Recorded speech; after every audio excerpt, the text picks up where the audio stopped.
Hello mga Jai, pauwi na kami ngayon ni Sanaya. Ang aking bunso na 3 months old. And dinala ko siya mga Jai sa aking trabaho. Kasi andun naman si Oma sa bahay. Pero mamaya kasi alauna, anong time na ngayon, 11 mga Jai. Alauna may pasok po ako sa pabrika. So, ayoko talaga na whole day yung mga bata na sa biyanan ko. Dito kasi mga Jai, iba sa atin sa Pilipinas, yung mga biyanan natin, willing talaga whole day, buong linggo. Pero dito mga Jai, may mga, syempre, retired na yung mga matatanda dito. Importante sa kanila ang me time mga Jai. Yeah, yung quiet time. Lalo na may edad na sila, mahalaga yan sa mga Dutch, mga Thai. Kaya kapag may anak ka dito, kaya yung ibang ginagawa, nilalagay nila whole day sa daycare. Tapos minsan may after school yung mga anak nila hanggang mag-age ng 11. So sa akin kasi 3 months pa lang si Sanaya, ayoko naman na dalhin na agad siya sa daycare mga Thai. Para wala man ako pusong inanon. Diba? Kanya-kanya, case to case talaga dito mga Day. Hindi dahil wala akong choice, kundi alam nyo, yung mga anak natin maliliit pa, no? Saglit lang yan mga Day. Saglit lang yan maglakihan. And soon mga Day, hindi mo malayan, ang laki na nila. Ang dami mo na miss, no? So yun ang iniiwasan ko mga Day. So ayokong lumaki yung mga anak ko na wala ako ba? So, ayan, dinala ko si Sanaya kasi 2 hours lang naman yung linis ko mga Day.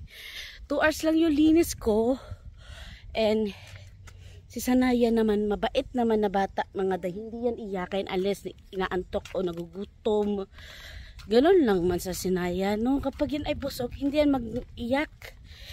Mabait talaga ang mga anak ko mga Day. So, si Sarah, naalala ko, nung, I think, si Sarah that time ay 1 years old. Dinala ko rin siya sa trabaho ko dati. Ay grabe si Sarah. Kasi hindi, dahil delayed yung development dati ni Sarah nung baby pa siya. Yak talagang Sarah mga Day. Talaga doon. Ngarag talaga ako sa linis. Maya check ko siya. Si Sanaya hindi man mga Day, no? Sobrang bait na bata. So ngayon mga Day, pauwi na kami. As in dahil mahirap talaga dito ang maging parents, lalo na ang maging woman, maging mother, dahil may obligasyon ka talaga. Hindi naman pwedeng ipabayaan mo lang yung anak mo sa bahay. So yun mga Day, I know na hindi lang ako mag-isa ang nakakaranas ng ganito mga Day. Maraming mga nanay talaga dito na sakripisyo talaga. Maliit man yung kita, okay lang, basta mahirap talaga Day, lalo na kapag ikaw ay nagtatrabaho, alaga pa ng anak, pag uwi mo pa ikaw pa mag-asikaso. Yung mga lalaki dito, trabaho lang yan ang trabaho mga Day. Bihira lang yan sa mga bata minsan, yung swerte ka na lang kung ang napangasawa mo talaga is very talaga sa bata.